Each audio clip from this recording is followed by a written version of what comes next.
buenos días a todos. Agradeceros a vosotros por vuestra participación y la presencia aquí, también a la gente que está online. Agradecer al Centro Criptológico Nacional y a ENISA por darme la oportunidad de estar aquí en estas jornadas. Y voy a empezar a hablar. Tengo poquito tiempo para presentar mucho que quiero contar. Voy a intentar avanzar lo más rápido posible. Algunos slides me veréis que voy dándole más prisa de lo normal porque lo voy a tratar de explicar con la voz más que lo que veis en la pantalla. Vamos a ver aquí. Bueno, ya me han presentado. Trabajo en la compañía Irius Risk, pero como experto independiente trabajo en la Comisión Europea en proyectos de infraestructuras críticas y en ENISA para el Other Working Group de seguridad, los SOC, Centros de Operaciones de Seguridad Europeos, y en especial mi misión es el desarrollo de los playbooks europeos, ¿vale? en el Task Force de playbooks europeos.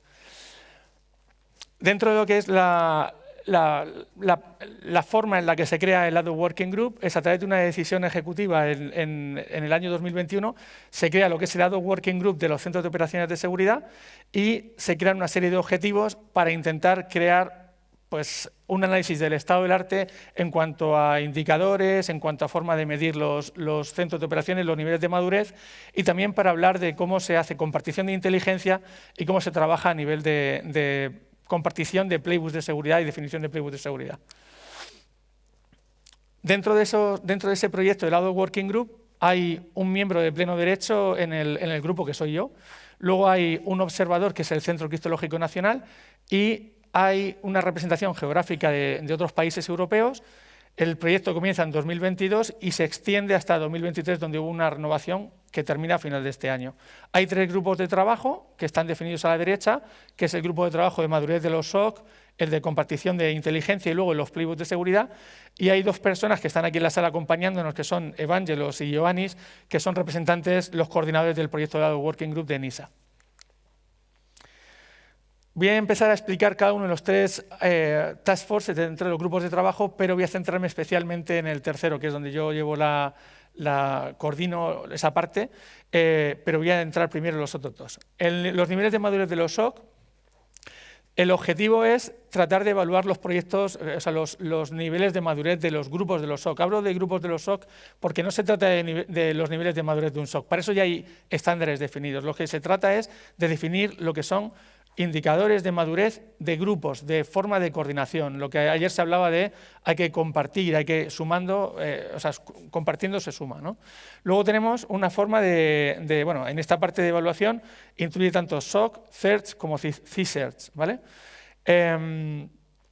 Los indicadores, o sea, en la parte de la derecha veis que pone proporcional a los indicadores de madurez. La comisión, o sea, ENISA está trabajando en toda la definición de indicadores, analizando lo que es todos los niveles de madurez existentes y creando su propio sistema de indicadores. Y para eso también toma como referencia los indicadores que tiene el Esquema Nacional de Seguridad, porque participa de forma activa en este grupo de trabajo. Ya está, aquí. Aquí he puesto un ejemplo de lo que son 4 marcos de trabajo con los que se está trabajando, pues con el SOC CCM, el SIM3, CREST o el SOC CMM4 CERT. ¿Vale? Estas son algunas de las referencias, pero en base a esto es donde se generan los otros indicadores. Aquí me faltaría el Esquema Nacional de Seguridad, pero participa también totalmente activo. Entonces, con esto se trata de proporcionar orientación a los grupos de SOC que trabajan de forma coordinada o que tienen algún tipo de respuesta coordinada y se crean unos sistemas, unos criterios comunes de clasificación. ENISA está trabajando en identificar qué servicios se están dando en cada SOC y para eso estamos trabajando, que luego os lo presentaré, en una serie de entrevistas a los CERTs europeos y también están participando algunas empresas españolas a las que se les ha invitado, aunque cualquiera podrá participar. Luego os dejaré mi contacto por si alguien que esté dirigiendo un SOC quiere participar en las entrevistas de evaluación de los niveles de madurez. Ese grupo de trabajo o Task Force, la salida es un entregable, que es ese entregable que se desarrolla en una base inicial que era un borrador, y la versión pública será a partir del primer trimestre del año 2024. O sea, tendréis una versión donde veréis los indicadores de madurez de los SOC a través de ENISA. Y aquí vais a ver pues, que va a haber unas tablas con unos indicadores de madurez donde se podrá medir de alguna forma objetiva cuáles son esos niveles que pueden clasificar los SOC y ver cuáles son sus capacidades de respuesta en equipo. Esta parte es el segundo grupo de trabajo. El segundo grupo de trabajo, el segundo Task Force, es el tema de compartición de CTI, de Cyber Threat Intelligence, compartición de inteligencia. En las traducciones, el compartir CTI sería un CTI sharing, pero aquí estamos poniéndolo en español para que cualquiera que no entienda el tema del inglés lo pueda comprender. A ver si me pasa, ya. Entonces aquí tenemos lo que son los objetivos de este Task Force. Ese Task Force, el objetivo principal es identificar cuáles son las capacidades a nivel de inteligencia, el tema de identificar cuáles son los facilitadores y cuáles son los inhibidores existentes para poder hacer un sistema de compartición de inteligencia, como la anonimización de la información que pueda existir, cómo puedo compartir inteligencia sin poner en riesgo algún tipo de información confidencial para mi organización. Luego, por último, tenemos el evaluar las necesidades futuras. Hay que ver dónde queremos llegar en el tema de la compartición de inteligencia. Con estos objetivos, lo que tenemos al final es de qué fuentes nos estamos nutriendo actualmente para el tema de inteligencia. Pues hay métodos, marcos de trabajo, y entre ellos 3 o 4 ejemplos. Aquí tenemos lo que es el MISP, por ejemplo. Luego tenemos TAXII, STIX o Mitre Attack. Y abajo puesto, pues hay una persona de referencia con la que trabajo continuamente, que es Brett Jordan, que es el chair de la organización OASIS, y que esta persona, por ejemplo, es el chair, la persona principal que desarrolló STIX, TAXII, y ahora está trabajando en Cacao Framework, que ahora después os explicaré lo que es Cacao Framework. Mitre también participa en Cacao, que luego lo comentaré. Entonces, a partir de la compartición de resultados, lo que esperamos es, del CTI, lo que esperamos es tener un análisis del estado del arte en ese entregable que vais a ver el año que viene, a principio de año. Aparecerá todo lo que tenemos, eso que he puesto de MISP, eso de TAXII, se explica, aparecerán enlaces, aparecen referencias.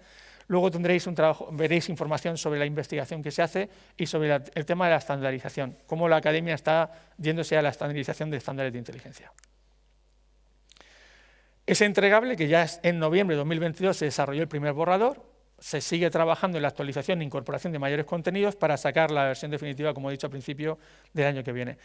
Y vais a ver que dentro de eso aparecerá qué es la inteligencia de amenazas, aparecerá el marco de ciberinteligencia. ¿Vale? Continúo y tengo aquí ya la parte de, como digo yo, mi bebé, la parte de los playbooks de seguridad. En los playbooks de seguridad tenemos, lo que hemos hecho primero ha sido hacer un análisis del estado del arte de qué hay en el mercado, quién está trabajando con los playbooks, cuáles son los inhibidores, los problemas que tenemos para incorporar los playbooks a la automatización dentro de la seguridad en las organizaciones. ¿Cuáles son los lenguajes existentes? ¿Cuáles son las diferencias entre los tipos de lenguajes? Porque un playbook puede considerarse un término muy genérico. Ahora entraremos ahí. Y luego, ¿cuáles son los desafíos? Por ejemplo, limitación para el intercambio de información, estandarización en lenguaje forense. Yo puedo, mediante playbooks, desarrollar un análisis forense y si lo quiero compartir con otro país, hablamos del cross-border, el trabajar entre distintos países, tendría que estandarizar mi lenguaje de análisis forense para que esa representación sea común, la que hace un país con la que hace el otro, porque el papel lo soporta todo.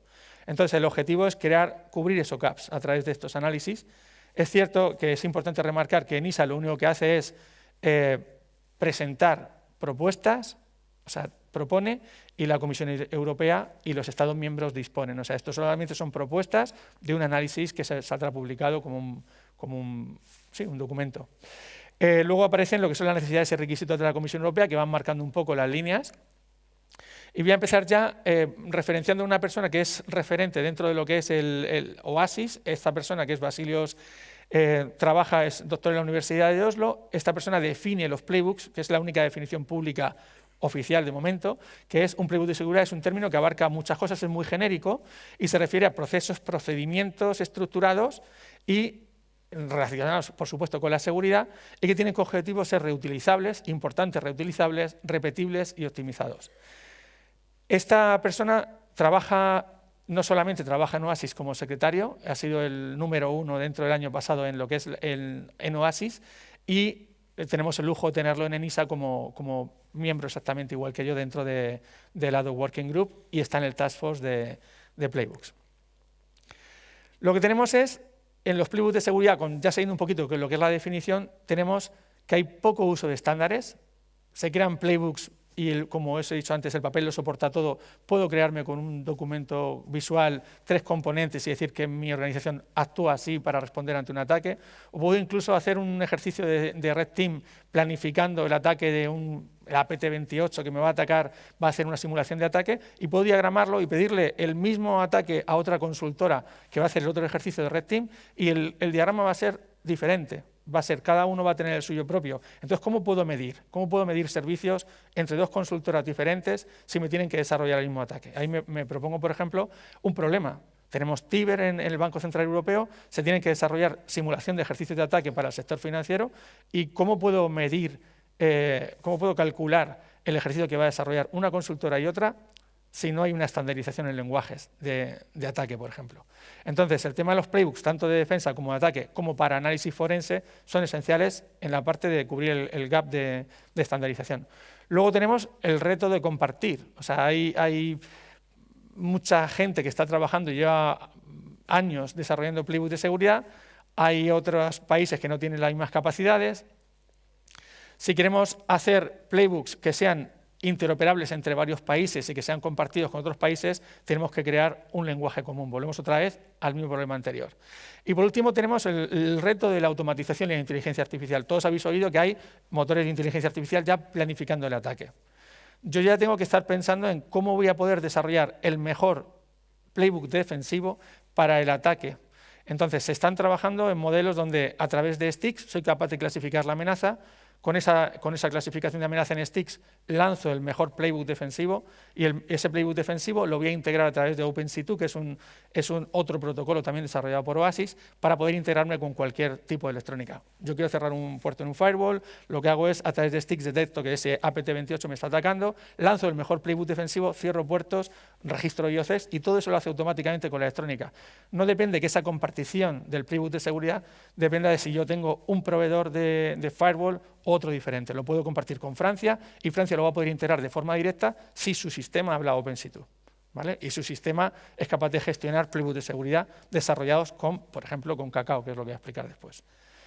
Entonces, la automatización de ataque nos va a suponer fatiga de alerta, es otro problema importante. Los SOC no tienen capacidad, no van a tener capacidad para recibir tantísimo volumen de ataques. Y si entramos en democratización o solidaridad, ya que se ha mencionado anteriormente, las pequeñas entidades locales no tienen capacidad para defenderse ante ataques si no pueden externalizar el servicio mediante automatización en centros de operaciones que eso lo lleven todo preparado para no tener que dedicar recursos humanos a hacerlo. Tiene que hacerse automático. Por eso la estandarización es necesaria y la automatización. Voy a seguir aquí. Aquí tenemos que el tema de los playbooks nos beneficia a nivel de documentación, y eso lo he puesto en una parte importante a la izquierda. Ahora veréis el motivo por qué lo he puesto a la izquierda. Y a la derecha tengo otro que nos permite integrarnos los playbooks a través de herramientas de seguridad. Y el motivo es porque ahora vais a ver cómo los playbooks se pueden ser interpretados de 2 formas. Una forma visual o una forma, digamos, estructurada, o una forma de más bajo nivel, ¿vale? Entonces, aquí tenéis esa representación. Un playbook de seguridad, si me preguntarais cómo sería el playbook ideal para mí, y hablo ya a nivel personal, un playbook de seguridad lo que tiene es 2 componentes. Un componente visual que me permite hacer una representación de alto nivel. Cualquier persona tiene que ser capaz de entender ese playbook de seguridad. Y luego tenemos digamos que sería el human readable, la parte humana, la parte capaz de entenderlo. Y luego tenemos en el otro lado el playbook desarrollado para la máquina, el machine readable. Esa parte trabajaría con lenguajes de serialización de datos, lenguajes estructurados, ¿vale? Ahí tenemos 2 componentes. En medio veis claramente que pone un and, or. Puedo incluir los 2. Hay marcos, por ejemplo, el BPMN, que trabaja en la forma visual y por debajo trabaja en lenguaje estructurado con XML, o tenemos Cacao. Cacao trabaja únicamente en el marco de la derecha, trabaja orientado a máquina. Si yo quiero tener un playbook que combine los 2 y Cacao no lo hace, lo que tendré que integrar un lenguaje visual. El más común, y ahora lo vais a ver después, es la ISO 19510, que es la ISO de estandarización de procesos de negocio, se ha utilizado también en seguridad, ¿vale? Entonces, ahora voy a centrarme en la parte del human readable. Esto simplemente es un remark, para que entendáis que voy a hablar de esta parte. Ahí tenéis el icono para que sepáis, no os perdáis en la esta. Entonces, aquí tenemos la parte de herramientas de Human Readable. Las más comunes, lo que se va a hacer en el entregable que veréis el año que viene, tenemos el lenguaje BPMN, tenemos la red de Petri o Petrinet, que se utilizan muchísimo en proyectos europeos, bueno, muchísimo, se utilizan bastante en proyectos europeos, el UML, que todos los que habéis trabajado en programación lo conoceréis, entornos gráficos, desde un Visio hasta un DIA o herramientas de diseño gráfico, y luego tenéis notaciones no estandarizadas, ¿vale? Una muy interesante, que si no la conocéis, y después os enseñaré ahí un pequeño slide donde aparece, es el Mitre Attack Flow, ¿vale? Pues Mitre ya está desarrollando su propio procedimiento de modelado visual para representar ataques, que es el Mitre Attack Flow, y va integrando tácticas y técnicas dentro de esos playbooks. ¿Qué ocurre? Pues que no sigue una estandarización, es propietario, es desarrollado por ellos. Y aunque sea open, no sigue ese estándar de arriba. Y luego tenemos un montón de proveedores o vendedores que lo que hacen es que desarrollan sus playbooks de seguridad en sus herramientas, podría deciros una lista tremenda, y cada uno tiene su propia representación visual. Son representados los playbooks, te permiten ir arrastrando y soltando y creando tus procedimientos de defensa o de ataque, pero no siguen una estandarización. Por lo tanto, la exportación, la compartición, la democratización, como he dicho, que alguien que no tiene un capital importante para poder desarrollar con una herramienta, si tiene otra más económica, pero el sistema capaz de ingestar, o sea, de introducir ese playbook desarrollado por un tercero, que lo puede hacer sin ningún tipo de barrera. Son utilizados, esta parte de notación visual es utilizada para la documentación, para la parte del análisis forense. Si yo quiero documentar ese ataque y quiero compartirlo con otro, me daré cuenta que mi ataque, en mi equipo forense, hay gaps, porque lo voy a ver enseguida. Y si yo ese ataque lo comparto con otro país, el otro país a lo mejor está cubriendo una fase del ataque que yo no había previsto. ¿Vale? Entonces es importante que esa representación visual, vuelvo al mismo, insisto siempre lo mismo, debe ser estandarizada. La integración con sistemas, el seguimiento de equipos de Red Team, esto es un tema muy interesante, o sea, cuando se hacen equipos de Red Team tenemos el Blue Team, el Red Team, uno va atacando al otro, normalmente tienes el White Team que está monitorizando la situación, pero esa monitorización muchas veces se basa en informes, correos, mensajes, pues lógicamente si tuviéramos un sistema visual que me va representando el ataque en cada fase y el Blue Team va, no hace falta que vea nada, pero lo va viendo el White Team, pero el Red Team va introduciendo el input de todo lo que se va avanzando, al final ese progreso verá el White Team, podrá paralizar el ataque si está poniendo algún sistema en riesgo o podrá visualizar en qué fase del ataque se está encontrando, ¿vale? Para eso está el White Team, para monitorizar, ¿vale? Entonces, la representación visual, no voy a entrar aquí, si no voy a volver locos.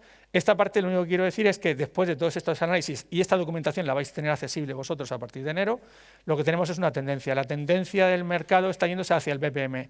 Vais a entender que no es que lo diga yo, voy a poner ahora un ejemplo de por qué esa representación visual se ha ido al BPMN.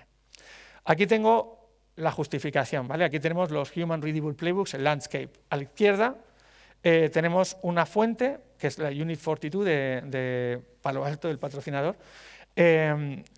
Tenemos un ejemplo, como un proveedor, que hay montones, van desarrollando una especie de notación visual, de representación visual, mediante tácticas y técnicas, y pueden ya tener documentados algún tipo de grupos de amenazas, de APTs, y podréis verlo perfectamente en su aplicación web.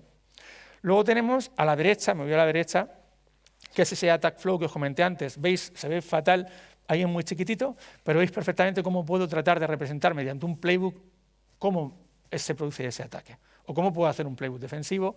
Ellos concretamente lo tienen para ataque. Es un ataque donde van a ir metiendo las tácticas y técnicas de lo que es el Mitre Attack. Y luego en el centro, y me lo dejo para el final, que esta parte es importante, es que la Casa Blanca, a través de la orden ejecutiva, la 14028, lo que desarrolla en el año 2021 es una orden para decirle a todas las administraciones públicas, a partir de ahora tenéis 120 días para trabajar con un catálogo de procedimientos de defensa, que es los playbooks de defensa de CISA. Lo organiza CISA y CISA se lo encarga a la universidad, al Johns Hopkins Institute. Ahí nombro a Charles Frick, que es una persona con la que el grupo, o sea, tenemos bastante buena relación, y Charles desarrolla todo el catálogo, el portfolio de playbooks de defensa para el CISA. Y ese portfolio lo desarrolla seleccionando el BPMN como lenguaje estándar. Por eso decía antes que no era una tendencia que lo dijera yo, sino que es una tendencia que marcó en ese momento la Universidad Johns Hopkins.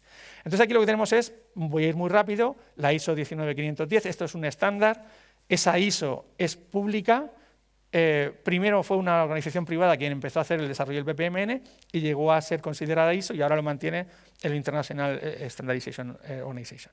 Entonces aquí tenemos los objetos típicos, pues un evento representado con un círculo, una compuerta representado con un rombo, que puede ser una compuerta inclusiva, exclusiva, paralela. O sea, ahí tenemos toda la forma de representación de compuertas y luego tenemos las tareas o lo que son las acciones, ¿no? Con estos objetos lo que hacen ellos es desarrollar todo un catálogo en base al NIST CSF, al NIST Cyber Security Framework, y con que esto es público, tenéis abajo un enlace que lo facilitaría al CCNCER para que podáis tener todos los links. Entonces, ese repositorio, siguiendo totalmente el Response, el Defense, lo que crean es una serie de playbooks de defensa. Si veis a la derecha un ejemplo, veis arriba que pone Block IP Firewall Detail. Ahí lo que tenéis es un playbook defensivo que lo que bloquea es una IP en el firewall. Ahí nos encontraríamos con las barreras. Oye, pero el firewall mío es de este fabricante y el mío es de este otro.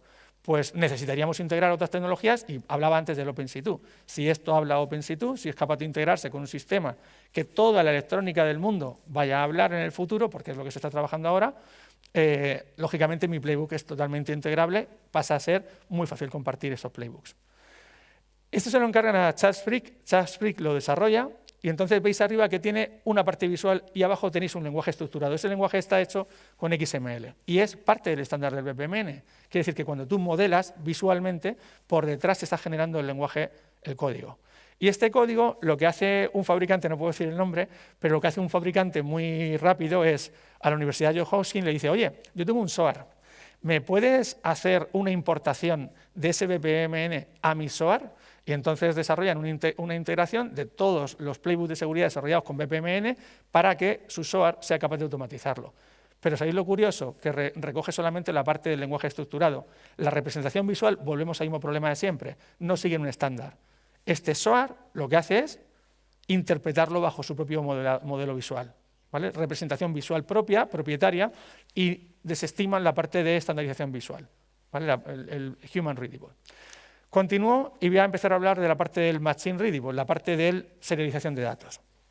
Con esta información simplemente vuelvo a lo mismo, no voy a entrar en la parte técnica porque sería aburriros, pero tenemos lo más común, XML, JSON, YAML, y de aquí lo que entramos es que hay varias notaciones de modelado de playbooks típicas, pues el XPDL que salió en su día, luego el BPL, luego tenemos el BPMN y yo voy a centrarme en lo que es ahora tendencia porque el BPMN como lenguaje estructurado sí que es verdad que no está tan diseminado como puede ser la tendencia que ahora está provocando Cacao. Cacao se desarrolla en JSON, ¿vale? Y Cacao lo que trabaja es en el desarrollo de una serie de etiquetas que las máquinas van a poder interpretarlas de una forma muy rápida y una de las grandes ventajas es que se desarrolla Oasis. Oasis desarrolla Cacao, pero también desarrolla Stix, Taxi y OpenC2. Por lo tanto, tenéis una plena garantía de interoperabilidad entre todo ese ecosistema, ¿vale? Yo soy miembro del comité técnico de Oasis. En la votación del último ballot hay solamente 9 personas votando en lo que es el desarrollo del estándar y lo votamos el día 27. ¿Vale? O sea, esto está muy caliente. La última public review se ha votado ahora. ¿Vale? Voy a seguir. Esto sería una especie de visión global de los componentes de bajo nivel de serialización de datos, las etiquetas con las que se va a desarrollar Oasis, y a partir de aquí lo que tenemos es un ejemplo.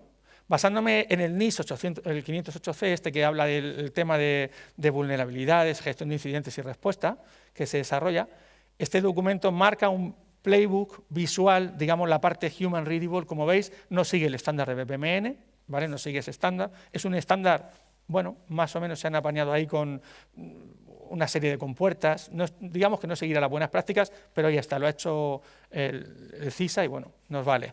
A la derecha lo que tenemos sería, ¿cuál sería la representación visual ya no en lenguaje XML, como visteis antes con el proyecto del Johns Hopkins sobre CISA? Ya estaríamos hablando sobre serialización de datos hecha con Cacao Framework, con JSON. Sería la gran diferencia.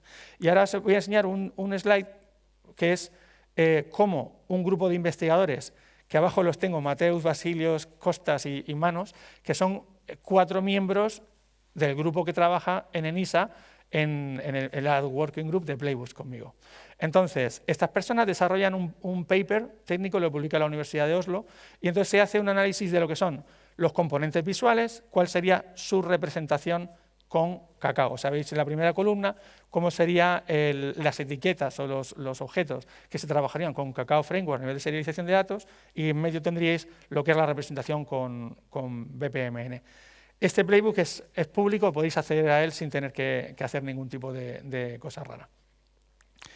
Y, a ver, aquí lo que tengo es Cacao, lo mismo, un script hecho con Cacao, y cuál sería su representación en BPMN con cada uno de los componentes seleccionados. Por lo tanto, tendríamos el Machine Readable y cómo sería el Human Readable. En este caso es un Fuzzy Panda recibimos el IOC, pasamos a actualizar las reglas, sería un playbook defensivo y cómo se integraría, ¿vale? A partir de aquí, lo que tengo es el entregable. Este entregable lo vais a tener en enero, y sigo porque voy muy mal de tiempo, creo. Y simplemente voy a hablar de los siguientes pasos. Los siguientes pasos es que se está haciendo una entrevista a los CERS europeos. Hemos empezado por el CERS de Chipre, se hizo la entrevista hace unas semanas. Dentro de muy poquito ya se hará la entrevista al CERS español. Con esta información se va a crear un documento que también se va a publicar en enero, que va a ser las entrevistas, las encuestas en base a esos indicadores que hemos creado a través de todo el Ad Working Group, y esa entrevista va a dar un resultado de cuáles son los niveles de madurez para respuesta compartida a través de los centros de operaciones de seguridad europeos. Y como podéis participar, si alguien trabaja en algún SOC y quiere incorporarse, pues simplemente voy a dejar aquí mi LinkedIn. Si alguien me quiere contactar, ahí lo tenéis abajo. Yo lo pondría en contacto con el grupo de NISA y os contactarían para hacer la entrevista. Y he terminado ya. Muchísimas gracias.